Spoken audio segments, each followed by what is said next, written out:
मोरध्वज नाम के एक राजा थे, बड़े अच्छे राजा थे। उनका नियम था कि दान करके ही भोजन ग्रहण करते थे। पर याद रखना मेरी मां, हम हिंदुओं का धर्म यह है कि हम जब रोटी बनाएं तो पहली रोटी नियम से गौ माता की निकालें। हम हिंदुओं का कर्तव्य है कि हम आखिरी रोटी कुत्ते को निकालें।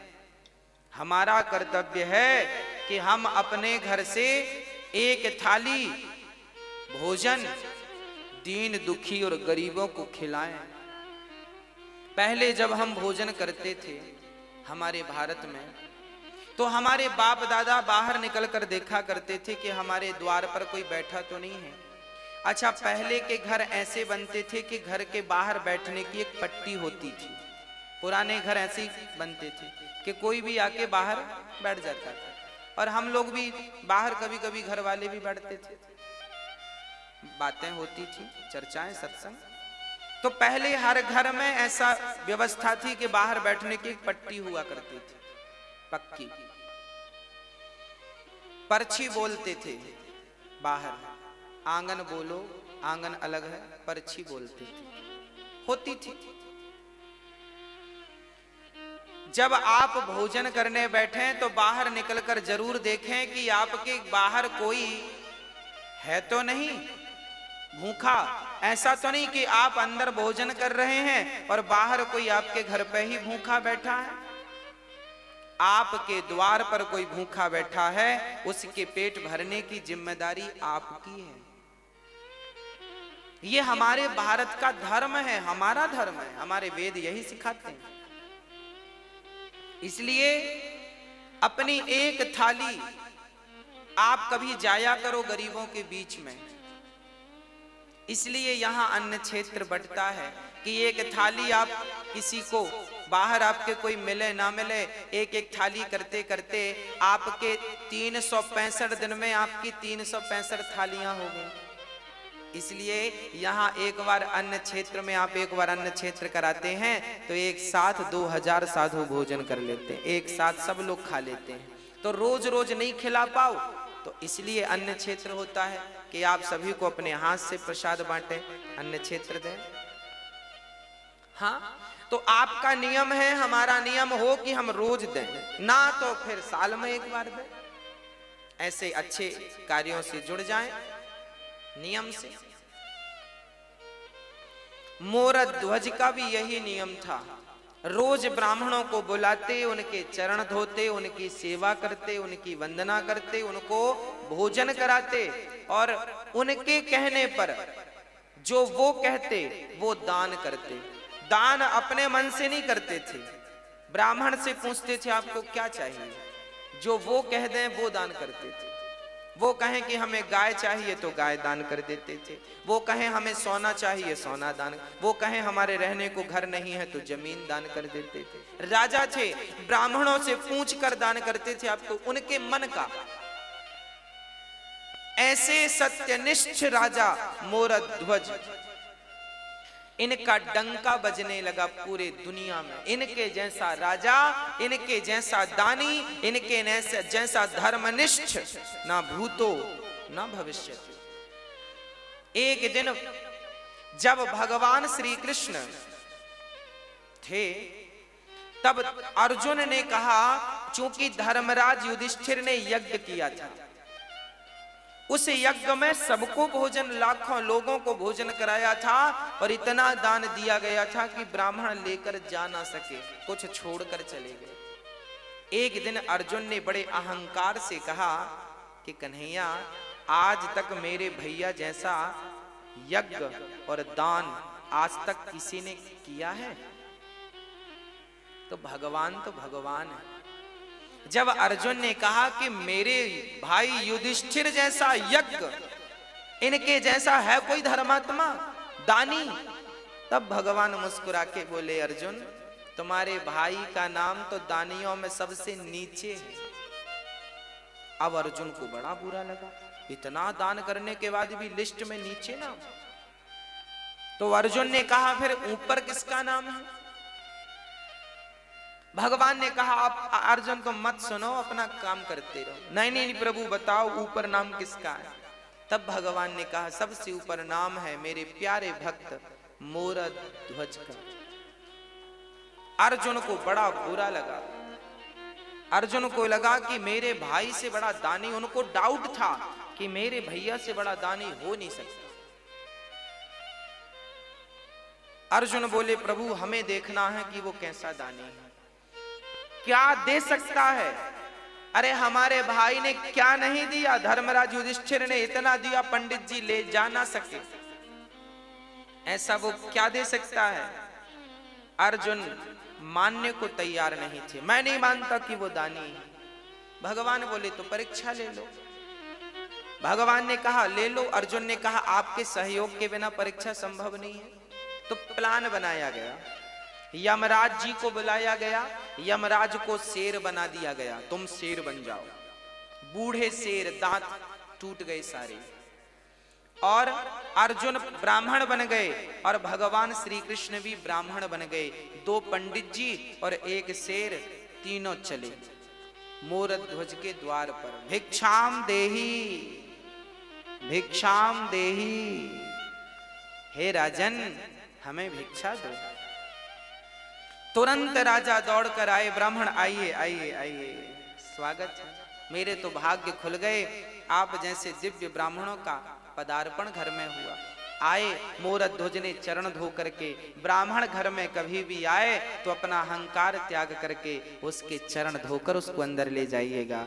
जब उसके चरण धोकर अंदर ले जाएंगे तो आपके सारे समस्त पाप नष्ट हो जाएंगे। चरण धोना परंपरा रही है हमारे यहाँ। एक बहुत बड़े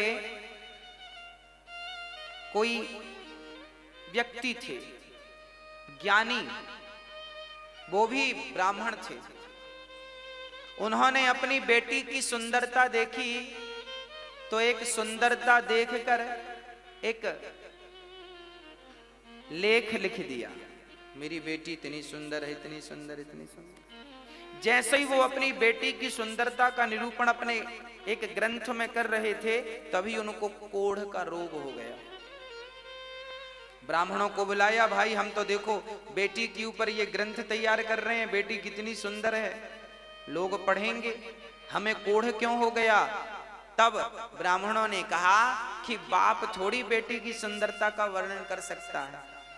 अरे सुंदरता का वर्णन तो पति कर सकता है पत्नी की, मेरी पत्नी ऐसी सुंदर है। आप क्या तैयार कर रहे हैं ग्रंथ, आपको उसी पाप से रोग हो गया है, अब ठीक कैसे होगा। बोले सारे ब्राह्मणों को बिठाओ, इनके चरण धो और इनके चरण के धोए हुए जल से स्नान कर लो, अपने आप आपका रोग ठीक हो जाएगा। जब ब्राह्मणों के चरणों के धोने से स्नान किया तब उनका रोग ठीक हो गया।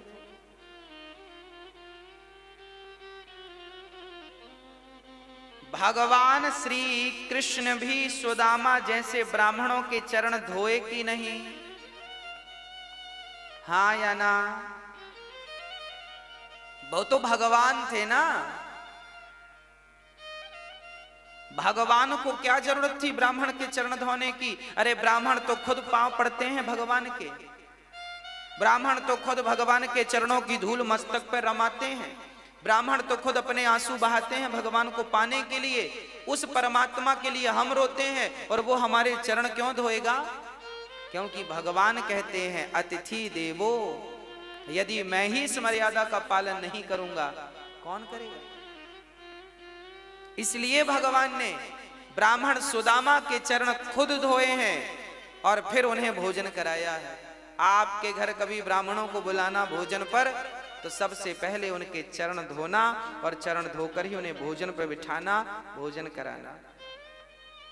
आजकल तो 13ही बरसी में भी लोग पांव नहीं धुलते। आप अपने माता पिता की 13ही करते हो ना, बरसी करते हो ना, तो आज के बच्चे तो इतने एडवांस हैं, वो पांव धुले क्यों, क्योंकि वो तो बड़े साहब हैं, पांव धुलने में शर्म आएगी, काहे धुलेंगे पांव। अरे भैया, ब्राह्मणों के चरण को जब आप धुलते हैं तो ब्राह्मणों के चरणों को धुलने में जितना पानी खर्च होता है वही पानी तुम्हारे पूर्वजों को पानी प्राप्त होता है पीने के लिए रास्ते में। मैं मरूंगा तो मैं भी वही पानी पीऊंगा जो मैंने ब्राह्मणों के चरणों को धो करके बहाया है, वही पानी मुझे पीने को मिलेगा। आप भी मरेंगे तो आप भी प्यासे मर जाएंगे यदि कभी ब्राह्मणों के चरण नहीं धोए तो। जीवन में जलदान करना चाहिए, जो जलदान करते हैं वो पानी मिलता है आपको। और यदि जलदान नहीं कर पाए तो फिर चरण धो ब्राह्मणों के। इसलिए 13 में चरण धोए जाते हैं। ब्राह्मण 13 ब्राह्मण के चरण धोकर बिठाया जाता ना प्रसादी के लिए। अब ये परंपराएं बंद हो गई हैं, लगभग सब मॉडल हो गए हैं, सब बड़े बन गए हैं, छोटा कोई बनना नहीं चाहता आजकल। आज एक बार कोई व्यक्ति बड़ा हो जाए उसके बाद छोटा नहीं बनना चाहता, वो कहता मैं तो खुद बड़ा हूं। गलत बात। बड़ा वो नहीं है जो अपने आप को बड़ा बनाए और समझे, बड़ा वो है जो अपने आप को बिल्कुल मसक समान रूप कपिधरी अति लघु रूप पवन सुत लीन्हा। हनुमान जी लंका गए, बड़े बनकर नहीं गए, छोटे बनकर गए। इसलिए ब्राह्मणों के चरणों से प्रीति हो, माता पिता के चरणों से प्रीति हो, माता पिता के चरणों को धोया करो। चलो ब्राह्मणों के चरणों को नहीं धोते हो कोई बात नहीं, माँ के चरणों को धोगे तो उनका जो जल बचेगा वो भी तुम्हें मरने के बाद पानी के रूप में प्राप्त होगा, वही मिलेगा। और नहाने में तुमने जो 20 बाल्टी बहाए हैं ना उसका रत्ती भर मिलने वाला नहीं है।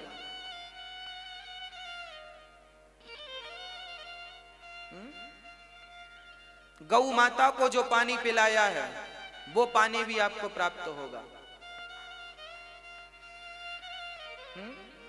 जरूरतमंदों को जल का दान दिया है वो भी जल आपको प्राप्त, जो दिया है वो मिलेगा, सीधी बात। गाली दी है तो गाली मिलेगी और राम राम दिया है तो राम राम मिलेगा। बस ये समझो कि कांटा चुभोया है तो तुम्हें भी कोई पीछे से चुभोएगा, और तुमने एक चुभोया वो 2 चुभोए, ब्याज भी मिलता है। और आपने किसी के रास्ते में पुष्प बिछाए हैं तो आपने गुलाब के बिछाए हैं तो फिर आपको कमल के पुष्प कोई बिछा के देगा, क्योंकि ब्याज अच्छे का अच्छा बुरे का बुरा।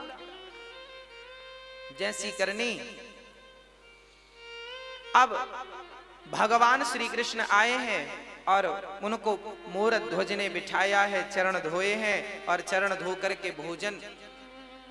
ब्राह्मणों ने कहा राजन हम भोजन बाद में करेंगे, पहले हमारा शेर बाहर खड़ा है उसे आप कुछ भोजन की व्यवस्था कीजिए।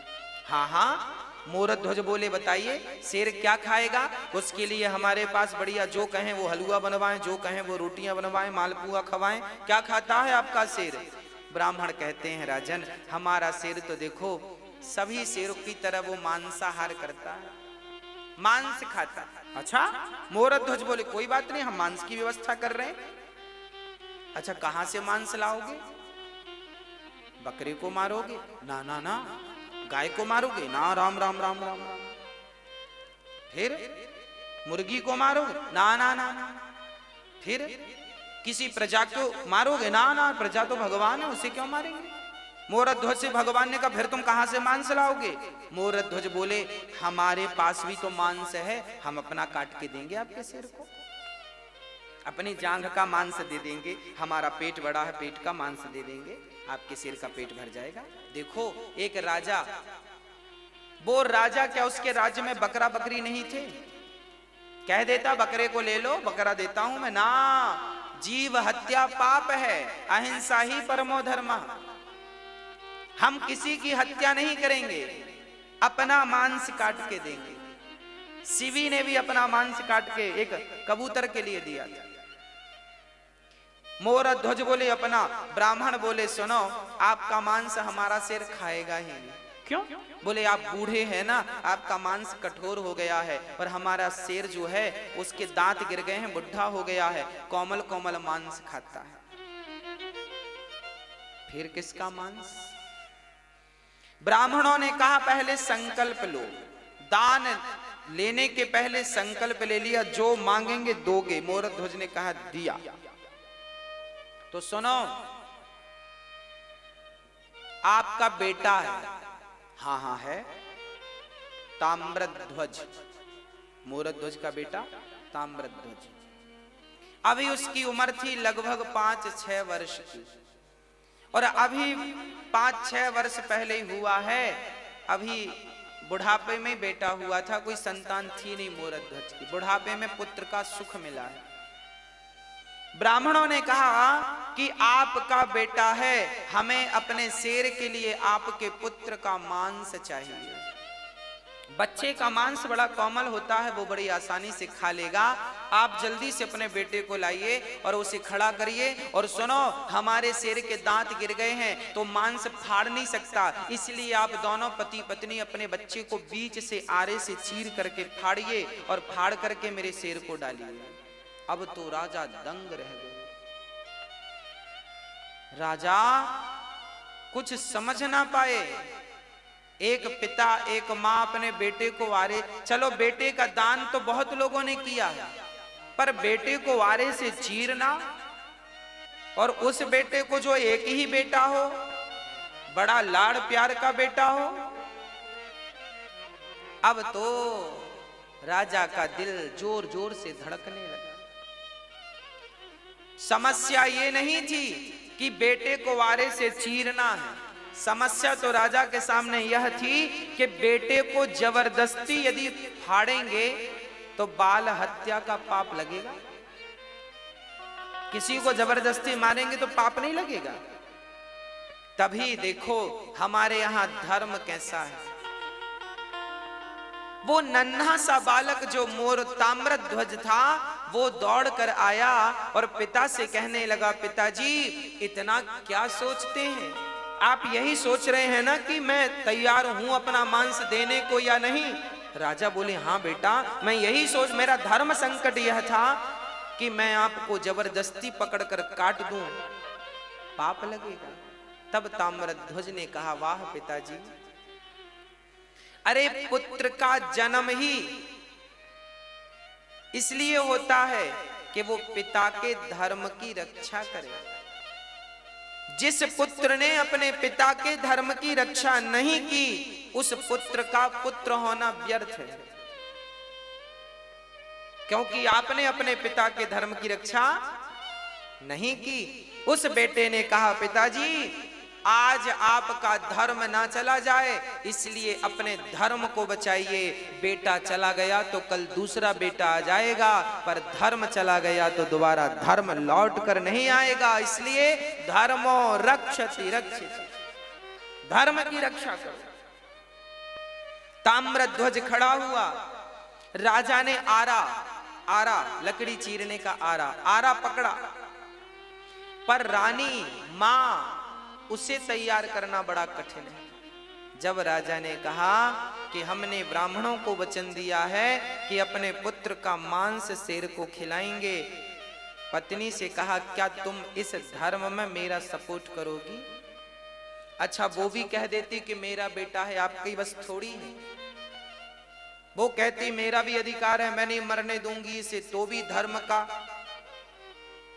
फिर भी राजा अपने वचन को पूरा नहीं कर सकते थे। पर देखिएगा, तब का पति, तब की पत्नी और तब के पुत्र कैसे हुआ करते थे।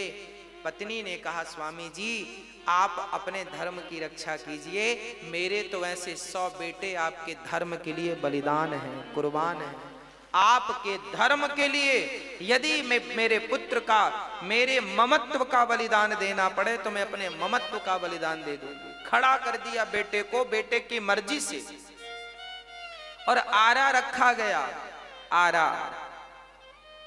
चीर करके अब आरा सिर पे रखा, और जैसे ही आरा चलाने लगे, उस नन्हे से बच्चे ने कहा, पिताजी एक पल के लिए रुक जाइए। मां रुक जाइए। अंदर से गया और रुई लेकर के, रुई कान में लगा दी मां के पिता के कान में। मां ने कहा, बेटा ये कान में तुमने रुई क्यों लगा दी? पिता ने कहा, बेटा ये मेरे कान में रुई क्यों लगाई? तब उस नन्हे से ताम्रध्वज ने कहा, पिताजी, माँ जी, जब आप आरा चलाओगी ना तो हो सकता है मैं दर्द के मारे चीखूं, हो सकता है मैं चिल्लाऊं, पर माँ मैं कितना भी चीखूं, मैं कितना भी चिल्लाऊं, मैं चाहता हूं कि मेरी चीख आपके कान तक ना जाए, इसलिए मैंने रुई लगा दी, क्योंकि कान तक मेरी चीख चली गई तो आप आरा चलाना रोक दोगे, और आरा चलाना रुक गया तो आपका धर्म ही संकट में पड़ जाएगा। और मैं नहीं चाहता कि मेरी कोई चीख आपके धर्म पर कोई बाधा बने, रुकना नहीं चाहिए आरा। बस खड़े हो गए ताम्रध्वज, आंख कानों में रुई लगाई, और वो माता पिता अपने धर्म की रक्षा के लिए अपने पुत्र को ही बीच से चीर दिया। देखते देखते खून की पिचकारियां निकलने लगीं, कभी वो माँ के मुंह को भिगाए तो कभी पिता के मुंह को भिगाए, और वो पिचकारियां निकलती जा रही हैं और आरा चलता जा रहा है। ये भारत की सत्य घटनाएं हैं, ऐसा हुआ है, ऐसा भारत था हमारा। दर्शन करो इस भारत का, ऐसा भारत कि धर्म के लिए पुत्र तैयार हो गया, और धर्म के लिए माँ बाप ने बच्चे को आरे से, चूंकि वचन दे दिया था कि मैं आपको, आपके शेर को मांस दूंगा, 2 भागों में काट दिया। अब रानी रोने लगी, अब बच्चे को जब देखा तो रोने लगी। ब्राह्मणों ने कहा खबरदार, यदि आप रोए तो हमारा शेर मांस खाएगा नहीं, चला जाएगा भूखा, आपको रोना नहीं है। अब देखो, माँ ने बेटे को आरे से चीरा है, बेटा मर गया है, पर शर्त यह है कि इसके मरने पर रोना नहीं। अरे रोकर ही अपना दुख कम कर लेती वो माँ, पर रोने में भी पाबंदी लगा दी। ब्राह्मणों ने कहा इसका दायां भाग उठाकर मेरे शेर को डाल दो और बायां भाग ले जाकर फेंक दो। तब उस मां की आंखों से एक आंख से आंसू निकल गए। ब्राह्मणों ने कहा मां रोई क्यों? तब कहा उस मां ने, मेरे पुत्र का एक अंग तो आपके काम आ सका, पर दूसरा अंग आपके काम ना आ सका, इसलिए आंखों से आंसू निकल आए। शेर ने उस मांस को खा लिया और अब ब्राह्मण बड़े प्रसन्न हुए। ब्राह्मणों ने कहा राजन, अब हमें भी भूख लग रही है, अब हमें भोजन परोसो। राजा रानी ने थाल लगाई और ब्राह्मणों को परोसा, और ब्राह्मण जैसे ही रोटी तोड़कर अपने मुंह तक ले गए, वापस रख दिया। ब्राह्मणों ने कहा राजन, हम आपके घर भोजन नहीं करेंगे। क्यों नहीं करेंगे? क्योंकि आप हत्यारे हैं। कौन सी हत्या? आपने अभी अभी अपने बच्चे को मारा, और हत्यारों के घर हम भोजन नहीं करते। ये कहकर ब्राह्मण जाने लगे, तब मोरध्वज चरणों में गिर पड़ा। महाराज, मेरे घर से अतिथि भूखा चला जाएगा तो मेरे जीवन भर की भक्ति, जीवन भर का पुण्य आज बेकार हो जाएगा। ब्राह्मण देवता, मेरे घर से आप भूखे ना जाइए, आप भूखे ना जाइए। ब्राह्मणों ने कहा आप हत्यारे हो। अरे मोरध्वज ने कहा मैंने हत्या नहीं की, आपने ही तो कहा था। हमने कुछ नहीं, हम नहीं जानते। हमने कहा जरूर था, पर आपने तो हत्या की है, तो हत्या का तो पाप लगेगा, और तुम जैसे बाल हत्यारे को घर हम भोजन करेंगे, ये कहकर जाने लगे। तब मोरध्वज ने विचार किया, बात तो सही है, मैंने अपने धर्म की रक्षा के लिए अपने माथे पर पुत्र की मृत्यु का कलंक ले लिया। लोग क्या कहेंगे, कैसा राजा है, अपने धर्म के लिए अपने पुत्र को मार डाला। ये कहकर राजा रोने लगे, हे विधाता, कैसी कठिन परीक्षा ले रहे हो, ये हत्या का पाप मेरे माथे पे लगेगा तो मैं कैसे जीवित रहूंगा। ये कहकर कि राजा मूर्छित हुए, और जब होश आया तो उन राजा ने कहा, हे विधाता, हे ईश्वर, यदि मैंने आज तक सपने में किसी का दिल ना दुखाया हो और मेरे घर से कोई अतिथि आज तक संतुष्ट होके ना गया हो, मैंने सदा संतुष्ट करके भेजा है सबको, आज तक यदि मेरी सेवा पूजा से आप प्रसन्न हैं तो हे नाथ, मुझे से धर्म संकट से उबारिए। और कहते कहते मोरध्वज ने कहा, बेटा ताम्रध्वज, एक बार तूने मर करके अपने पिता के धर्म को बचाया है, पुत्र एक बार जीवित होकर अपने पिता के धर्म को बचा ले। यदि आज तू जीवित नहीं हुआ तो तेरे पिता का धर्म चला जाएगा, तेरी मृत्यु व्यर्थ हो जाएगी। ये कहकर मोरध्वज नीचे गिरे। तभी अंदर से आवाज आ गई, पिताजी मैं मरकर भी आपके धर्म की रक्षा करूंगा और जिंदा होकर भी आपके धर्म की रक्षा करूंगा। अंदर से दौड़ता हुआ उनका बेटा आया और पिता ने हृदय से लगा लिया और पलट कर देखा तो ना वहां कोई शेर था, ना कोई ब्राह्मण थे, वहां तो स्वयं भगवान श्री कृष्ण शंख चक्र गदा पद्म लेकर के खड़े थे, चतुर्भुज रूप में खड़े थे। अर्जुन की आंखों में आंसू गिर रहे थे, झरझर आंसू निरंतर गिर रहे। मोरध्वज बोले, प्रभु आप? हाँ। मोरध्वज रोने लगे, वाह प्रभु, क्या आपको भी मुझ पर भरोसा नहीं था जो आप मेरी परीक्षा लेने चले आए? अरे कम से कम आपको तो भरोसा होना चाहिए था। भगवान रोने लगे, मोरध्वज यदि मैं सबसे कहता कि तू सबसे बड़ा दानी है तो कौन मानता, पर आज तूने साबित करके सिद्ध करके दिखा दिया कि इस धरा पर, इस सृष्टि पर आपके जैसा दानी ना भूतो ना भविष्यति, ना हुआ था, ना हुआ है, ना कभी होगा। अब तो हृदय से लगा लिया भगवान ने।